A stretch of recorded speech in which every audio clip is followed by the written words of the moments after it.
સસલું અને સિંહ. કેમ છો બાળ મિત્રો? મજામાં છો ને? બાળ મિત્રો, આજે આપણે જંગલનો રાજા એટલે કે સિંહ અને જંગલમાં રહેતું એક બુદ્ધિશાળી સસલુંની વાર્તા જોવાના છે.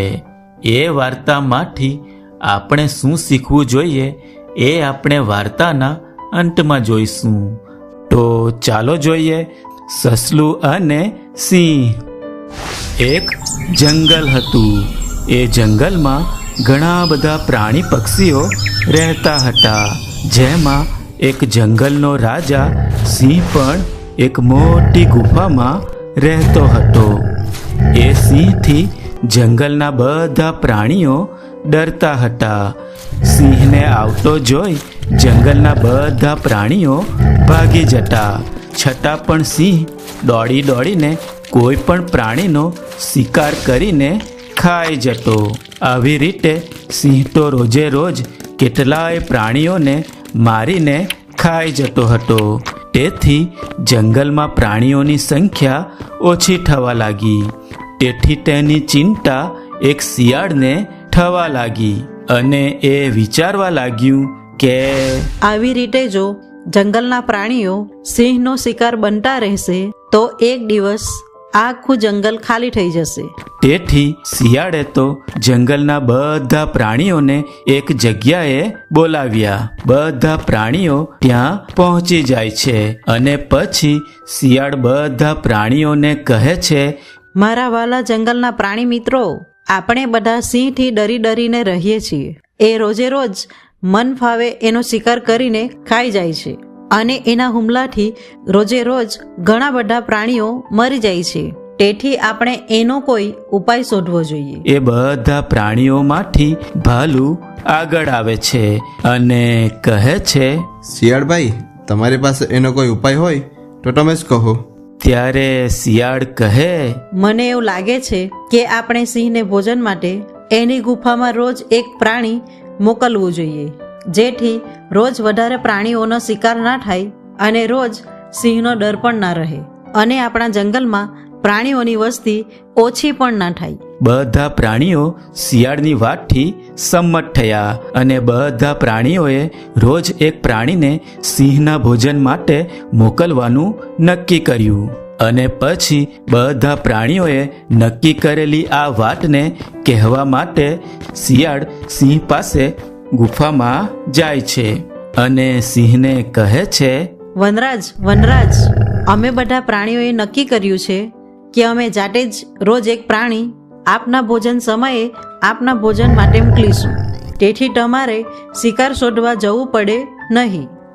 સિંહે કહ્યું, વાહ શિયાળ વાહ, ખૂબ જ સરસ તમારો વિચાર, ખૂબ જ સરસ છે.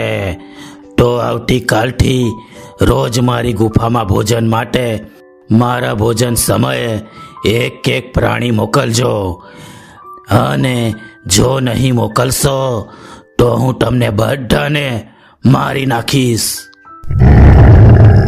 અને પછી સિંહ ત્રાણ પાડે છે. શિયાળ બોલ્યું, અરે વનરાજ, તમે ગુસ્સે ના થાઓ, તમે એની ચિંતા ના કરો. અમે જરૂર તમારા ભોજનના સમયે એક પ્રાણી મોકલીશું. આમ કહી શિયાળ જંગલમાં ચાલ્યું જાય છે. બધા પ્રાણીઓના નક્કી કર્યા મુજબ રોજ એક પ્રાણીને સિંહના ભોજન માટે મોકલવામાં આવતું. આમ રોજ ભોજન સમયે સિંહને તો બેઠા બેઠા શિકાર ગુફામાં મળ્યા કરતો હતો. તેથી સિંહ તો ખુશ થતા થતા બોલે છે, વાહ ભાઈ વાહ, મજા પડી ગઈ. આવો વિચાર પ્રાણીઓને પહેલા કેમ ના આવ્યો હતો?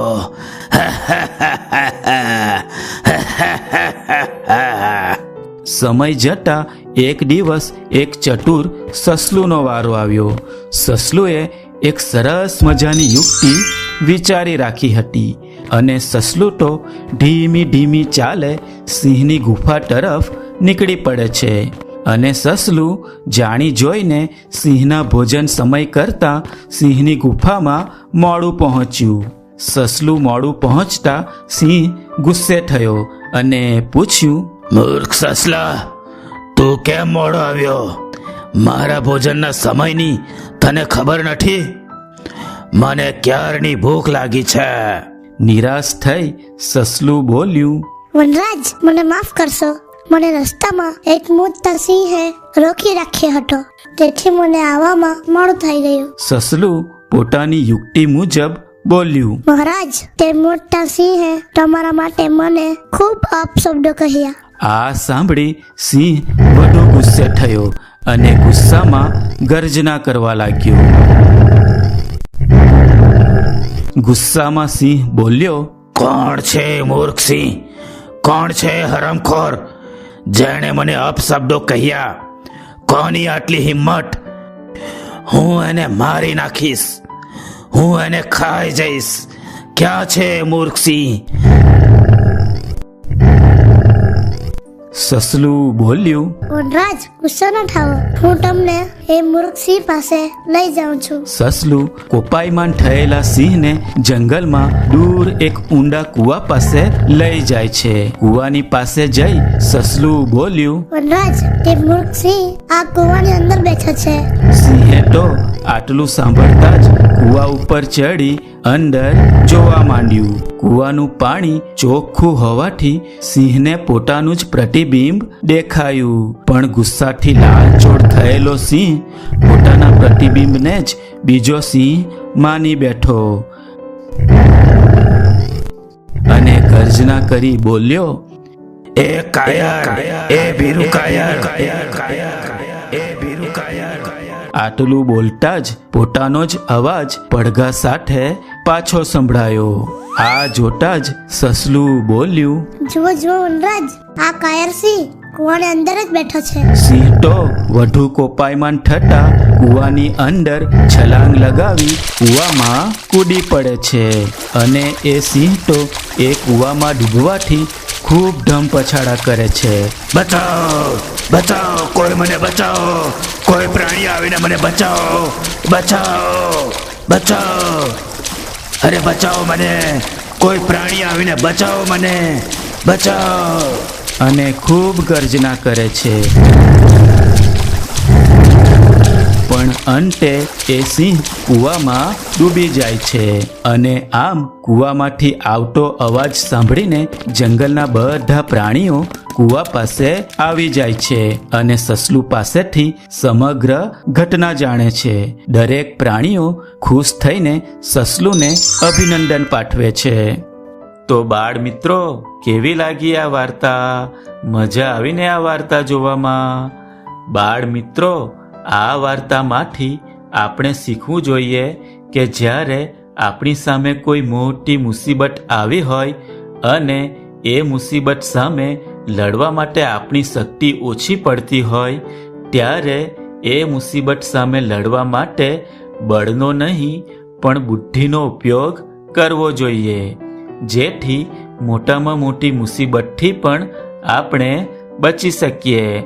આપણે વાર્તામાં જોયું કે સિંહના શિકારથી બચવા માટે સસલાએ બુદ્ધિનો ઉપયોગ કરીને સસલું સિંહને તેના જેવા બીજા સિંહની વાટ કરી સિંહને કૂવા પાસે લઈ જાય છે અને સિંહ સસલુંની ચાલાકી ના સમજી શક્યું અને કૂવામાં પોતાના જ પ્રતિબિંબને બીજો સિંહ સમજી તેને મારવા કૂવામાં કૂદી પડે છે અને આમ સિંહનો અંત આવે છે.